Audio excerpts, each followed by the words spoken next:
Hello friends, ఈరోజు మనం చాలా ఇంపార్టెంట్ అండ్ వెరీ ఎసెన్షియల్ థింగ్కి వచ్చేసాము. ప్రతి ఇంట్లో నెయ్యి ఉంటుంది. ఈ బయట నుంచి తెచ్చుకుంటే ఒకలాగా ఉంటుంది, మనం తయారు చేసుకుంటే ఎంతో రుచిగా ఉంటుంది ఫ్రెండ్స్. ఇది చేయాలంటే చాలా మంది చాలా టెన్షన్ పడిపోతారు, పెద్ద ప్రాసెస్ అది ఇది అని.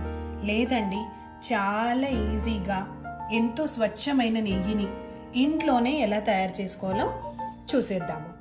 తల్లి ప్రేమ వంటి స్వచ్ఛమైన తెలుపు, పాల మీద మీగడ, ఈ రంగు ఉట్టి తల్లి ప్రేమకి మాత్రమే ఉంటుంది ఫ్రెండ్స్. ఏ మచ్చ లేకుండా తన పిల్లల్ని ప్రేమించే తల్లి మనసు, దానికి చిహ్నంగా దానికి కొంచెం దగ్గరలో ఉండే స్వచ్ఛమైన తెలుపు, పాల మీద మీగడ. సో ఈరోజు మనము ఈజీగా ఎలా ఇంట్లోనే నెయ్యి తయారు చేసుకోవాలో చూద్దాము ఫ్రెండ్స్. పాల మీద మీగడ కొంచెం కొంచెంగా రోజు తీసుకొని మీరు ఒక చిన్న గిన్నెలో స్టోర్ చేయండి, ఫ్రిడ్జ్లో పెట్టండి. చాలా ఈజీ మెథడ్. అది కొంచెం ఇంత అయ్యే వరకు ఉంచుకోండి ఫ్రెండ్స్. ఒక 3 వారాలు, ఒక 4 వారాలు పెట్టుకున్న తర్వాత ఇంత అవుతుంది. దీన్ని మనం ఏం చేస్తామంటే మిక్సీకి వేసుకుందాము, గ్రైండ్ చేసుకోవాలి. గ్రైండ్ చేసుకున్న తర్వాత టెక్స్చర్ ఇలా వస్తుంది చూడండి, కొంచెం నూగుగా ఇలా పూసలాగా వస్తుంది ఫ్రెండ్స్. నేను ఈ టెక్స్చర్ చూపించడం కోసం చూస్తున్నాను. చూడండి, ఇలా ఇలా మనం ఇలా అనగానే బాల్ లాగా అయిపోవాలి ఇది. ఒకవేళ మీకు బాల్ లాగా అవ్వలేదు అని అంటే మీరు ఇంకా కొంచెం సేపు గ్రైండ్ చేసుకోవాలని అర్థం. ఇప్పుడు ఇది కంప్లీట్గా చక్కగా గ్రైండ్ అయిపోయింది ఫ్రెండ్స్. సో మనకు ఒక ఉండలాగా వచ్చింది. దీన్ని మనం ఏం చేస్తామంటే చక్కగా నీట్గా రావాలి అంటే మనం దీన్ని కొన్ని చల్లటి నీళ్ళల్లో వేసి పెడితే అలా ఉండలాగా వస్తుంది. చూసారు కదా, ఇది ఇలా ఉండలాగా అవుతుంది. మనము ఇంత చక్కగా వాటర్లో వేసుకుంటే సో మనకి ఇది ఇలా వచ్చేస్తుంది ఫ్రెండ్స్. చూసారా ఎంత థిక్ పేస్ట్.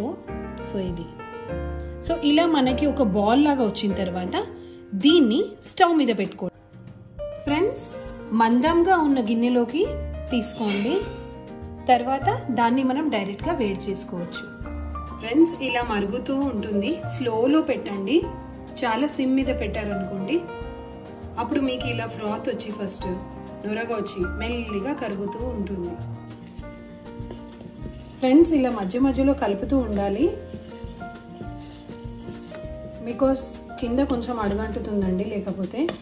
సో కంటిన్యూగా కలుపుతూ ఉండాలి.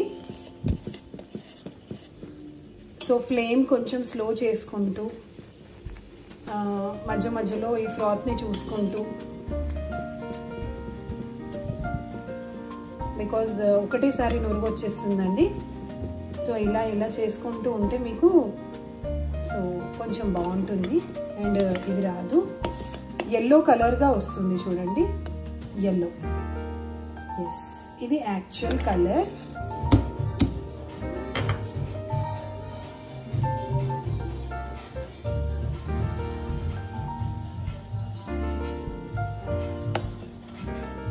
చిన్న యాలుకల పొడి వేసుకున్నాము.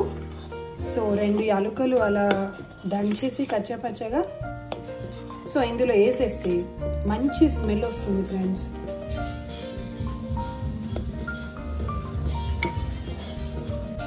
చూసారా ఫ్రెండ్స్ మన కలర్ ఎలా వచ్చిందో నెయ్యిది. అండ్ స్మెల్ కూడా చాలా బాగుందండి. అండ్ ఇది లిటిల్గా జున్ను టైప్లో అనిపిస్తుంది. సో మనకి వైట్ మెటీరియల్ అంతా పక్కకి వెళ్ళిపోతుంది అండ్ లైట్గా మనకి ఈ కలర్ వచ్చేస్తూ ఉంటుంది ఫ్రెండ్స్. చూసారు కదా, ఇలా మొత్తం నురగలు వచ్చి గోల్డెన్ బ్రౌన్ కలర్ వస్తుంది ఫ్రెండ్స్. ఇలా చూసారు కదా, మొత్తం నురగలు వచ్చేస్తుంది అండ్ లైట్గా గోల్డ్ బ్రౌన్ కలర్ వచ్చేసింది. సో ఇప్పుడు మనం స్టవ్ ఆఫ్ చేసేసుకోవాలి ఫ్రెండ్స్. లైట్గా ఇవి వైట్ కలర్ ఉన్నప్పుడే మనము స్టవ్ ఆఫ్ చేసుకోవాలి. ఎందుకంటే మొత్తం డార్క్ బ్రౌన్ అయినప్పుడు ఆఫ్ చేసుకుంటే స్టవ్ మీద ఉన్న వేడికి లోపలవన్నీ మాడిపోతాయి. సో చూసారు కదా ఫ్రెండ్స్, సో ఇది లైట్గా గోల్డెన్ బ్రౌన్ వచ్చింది. ఇప్పుడు స్టవ్ ఆఫ్ చేసుకుంటే సరిపోతుంది ఫ్రెండ్స్. చూడండి ఎంత ప్యూర్గా వచ్చిందో నెయ్యి. దీన్ని తీసుకొని మనం ఇలా ఒక కంటైనర్లో సేవ్ చేసేసుకోవాలి. సో సో స్టోర్ చేసుకుంటే నాకు తెలిసి ఇలా ఫిల్టర్ లేదు, ఏం లేదు.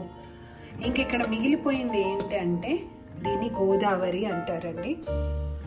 అడుగున ఉండిపోయిన దీన్ని గోదావరి అంటారు ఫ్రెండ్స్. వేడివేడి అన్నంలో ఇది వేసుకొని తింటే కూడా చాలా బాగుంటుంది. సో ఇది కూడా చాలా బలం. కొంతమంది దీన్ని ఇలానే పెట్టేస్తారు, పడేస్తారు, but please never throw it away. దీన్ని కొంతమంది అలానే నెయ్యితో పెట్టేసుకుంటారు. నేను మాత్రం దీన్ని సెపరేట్గా తీసుకొని స్టోర్ చేసుకుంటాను. స్టోర్ చేసుకొని వేడివేడి అన్నంలో తినండి, చాలా బాగుంటుంది. బయట నుంచి తెచ్చుకునే నెయ్యి అస్సలు శుభ్రంగా ఉంటుందో లేదో, హైజీనికా కాదా, is it impure or pure, అస్సలు మనము దేనికి కూడా ఖచ్చితంగా చెప్పలేము. అలాంటిది దాని రేటు కూడా ఎక్కువే. దాని కాస్ట్ వచ్చేసి 1000 to 1500 ఉంటుందండి. 1 లీటర్ నెయ్యి అండ్ హాఫ్ లీటర్ 400 to 500 ఉంటుంది. సో ఇలా మనము ప్రతి వంటల్లో ఎంతో ఆరోగ్యకరమైన నెయ్యి వాడుకోవాలి అని అంటే బయట కంటే ఎక్కువ ఇంట్లో చేసుకుంటూ ఉంటే చాలా మన్నికగా వస్తుంది ఫ్రెండ్స్. అండ్ హెల్దీ కూడా. పెరిగే పిల్లలకి ఇది చాలా చాలా అవసరం. మొదటి ముద్దలో నెయ్యి తింటే పిల్లలకి చాలా ఆరోగ్యకరం. నెయ్యి అనేది లావు అవుతారు అది ఇది అని అస్సలు డౌట్ పెట్టుకోవద్దు ఫ్రెండ్స్. నెయ్యి తినే మోతాదులో, తినే క్వాంటిటీలో తింటే మీకు ఎనర్జీ, కంటి చూపుకు మంచిది అండ్ మీ జీర్ణశక్తిని, డైజెస్టివ్ సిస్టమ్ని చాలా ఇంప్రూవ్ చేస్తుంది. ఇది ఫ్రెండ్స్ మన తయారైపోయిన నెయ్యి. ఎంత బాగుందండి, చూడ్డానికి బంగారు రంగులో ఉంది, చాలా శుభ్రంగా ఉంది అండ్ కమ్మటి వాసన వస్తుంది. మనము దాంట్లో ఇలాచి పౌడర్ వేసాం కదా, యాలుకల పొడి వేసినందుకు ఇంకా రెట్టింపు వాసన చాలా బాగుందండి. ఇలాంటి గ్లాస్ కంటైనర్లో స్టోర్ చేసుకొని కబోర్డ్స్లో పెట్టుకుంటే చాలా బాగుంటుంది. ఫ్రిడ్జ్లో కంటే నెయ్యి బయటనే చాలా బాగుంటుంది. ఎందుకంటే కావాల్సినప్పుడల్లా మళ్ళీ దాన్ని వేడి చేసుకొని దాని ఒరిజినల్ షేప్, దాని ఒరిజినల్ కలర్ అంతా మారిపోతుంది. సో దీన్ని జాగ్రత్తగా ఒక కబోర్డ్లో పెట్టుకోండి. తీసేటప్పుడు పెద్దవారు తప్ప చిన్నవారు తీయకుండా జాగ్రత్త పడండి. ఇంతే ఫ్రెండ్స్. ఇలా పెట్టుకుంటే ఈ నెయ్యి మనము 4 వారాల పాటు తీసిన మీగడ, ఐ మీన్ 1 మంత్కి సరిపడా మీగడ మీకు 3-4 మంత్స్కి వచ్చేస్తుంది ఫ్రెండ్స్. రెగ్యులర్గా మనం వాడుకోవచ్చు, పచ్చళ్ళలో వాడుకోవచ్చు, కూరలో వాడుకోవచ్చు, కొంచెం స్వీట్స్లో అయితే ఇంకా త్వరగా అయిపోతుంది. ఈజీగా ఉంది కదా. సో ఫ్రెండ్స్, మీకు ఈ ప్రాసెస్ నచ్చినట్లయితే, ఇది మీకు యూస్ఫుల్ అనిపిస్తే తప్పకుండా నాకు ఒక కమెంట్ పెట్టండి, అలాగే లైక్ చేయండి. నాకు చాలా తృప్తిగా ఉంటుంది. అండ్ మీ కొత్త ఫ్రెండ్స్కి సబ్స్క్రైబ్ చేయమనండి. Thanks for watching friends.